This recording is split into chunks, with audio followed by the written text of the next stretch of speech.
So it's hard to believe that I've been living in Medellin, Colombia for over 8 years now. And with respect to my own personal development, the decision to move to another country was probably the top life-changing decision that I've ever made.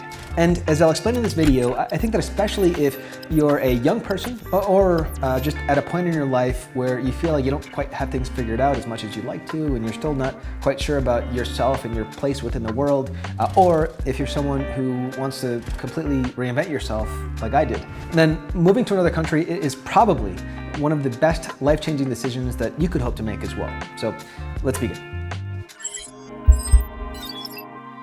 How living in a different country went from dream to reality. So if you're anything like what I once was, then the idea of moving to another country probably feels more like a fantasy than it does any sort of real possibility. So let's see how you feel after hearing my story.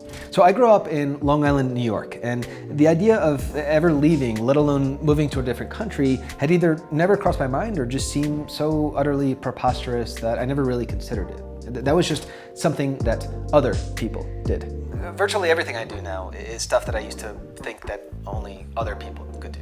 Anyway, to make a long story short, 2012 is when, at 27 years old, I sold everything I had and moved back in with my parents to start a real estate web design company. Fast forward a few years to 2014, and I was watching an interview that one of my industry friends had just done where he mentioned that he was living in Medellin, Colombia. And this blew my mind for two reasons. First was that, like most Americans, the only things I associated with Colombia were drug cartels and murder. Yet, my friend seemed to be in a really nice place where, at least at the moment, he was not being murdered by a drug cartel.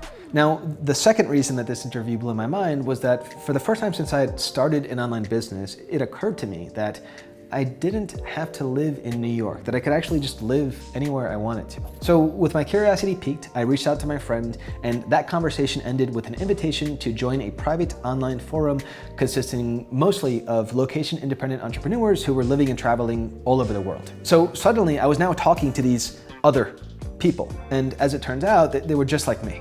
Most of these guys were living and traveling through South America, where new cultures, warm climates, stunning geography, and a very strong US dollar all merged together into a dazzling offer that many young, broke, starved for adventure entrepreneurs living in their mother's basements couldn't say no to.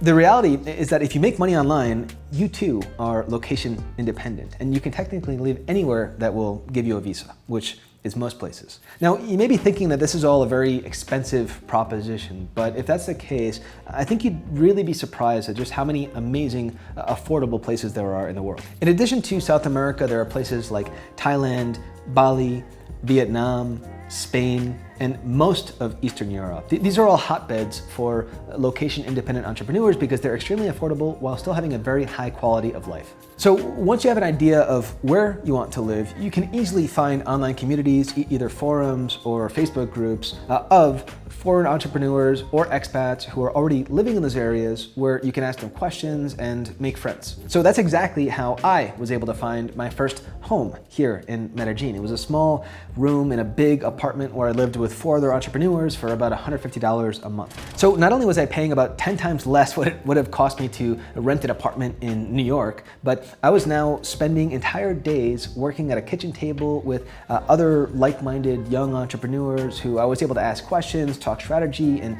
bounce ideas off of. And that experience alone is worthy of its own video. But what I'll say briefly is that if you are a young entrepreneur and you have the opportunity to live with other like-minded people, do not even hesitate for a single fucking second.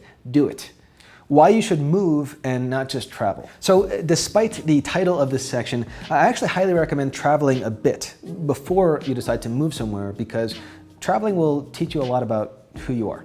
You may be, in fact, very different than me, and you may decide to go full-blown digital nomad and spend many years traveling the world. But my recommendation is that if you're really seeking personal growth, you should commit to living somewhere and fully immerse yourself into the culture.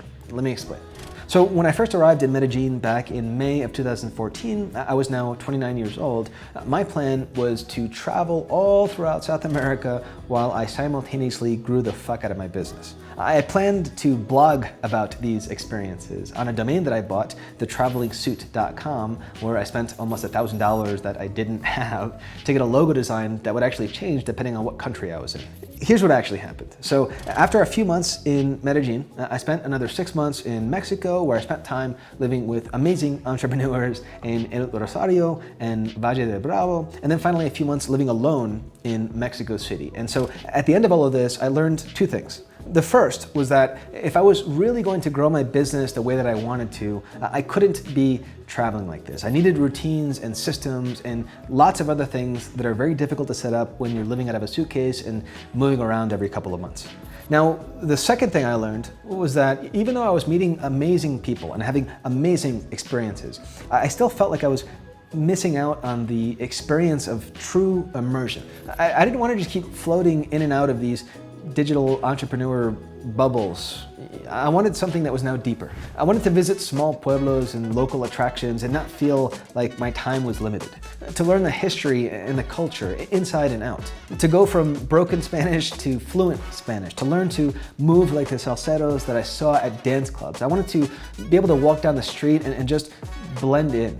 And probably more than anything, I wanted to find love. So after about 1 year of travel, I officially retired from the digital nomad lifestyle and made Medellin, Colombia my permanent home, where I promptly began the full immersion experience that radically changed my life. I practiced my Spanish for hours every day, not with books or courses, but through actual conversation, mainly with my girlfriend at the time, who only spoke Spanish. Soon I even started dressing like Colombians. And then I got a motorcycle that I would use to ride out to small pueblos on weekends, where I would just walk around and talk to people and record interesting things on my GoPro. I enrolled at a local salsa school and I practiced 7 days a week for 2 hours per day, and what began as only a desire to dance and be more social evolved into a profound love of an art form that allowed me to express myself in ways that I'd never even dreamed were possible.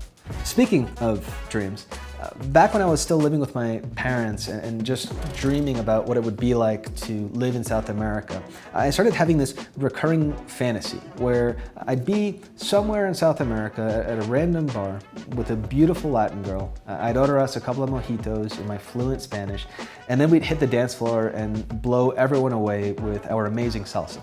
Well, in 2018, that dream became a reality, and it was easily one of the happiest days of my life because, well, not only did I finally make something real that I'd fantasized thousands of times, but there was a moment I had shortly after ordering about 4 more mojitos with my now less than fluent Spanish, where I did something that I rarely do, which is that I paused to reflect on just how much I'd actually accomplished. I allowed myself to feel pride over how much I had improved as a person. When I was living in New York, I fully believed that my happiness depended entirely on what car I drove, how much money I had in the bank, how many girls I slept with, and because all of my friends had the same sort of values, I couldn't see past that.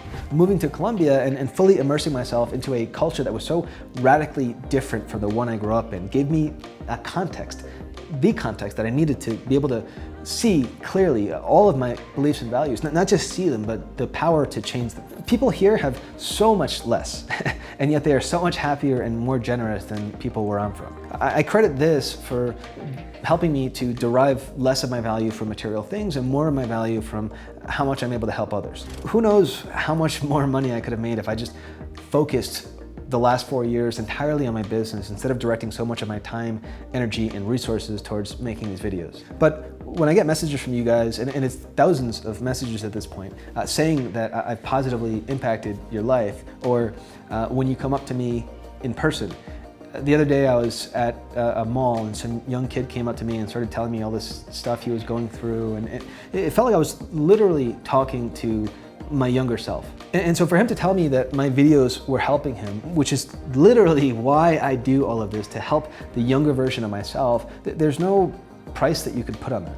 I've become the man that I needed when I was younger, and hopefully, as I've shown you guys through this video, moving to another country was a critical piece of that journey.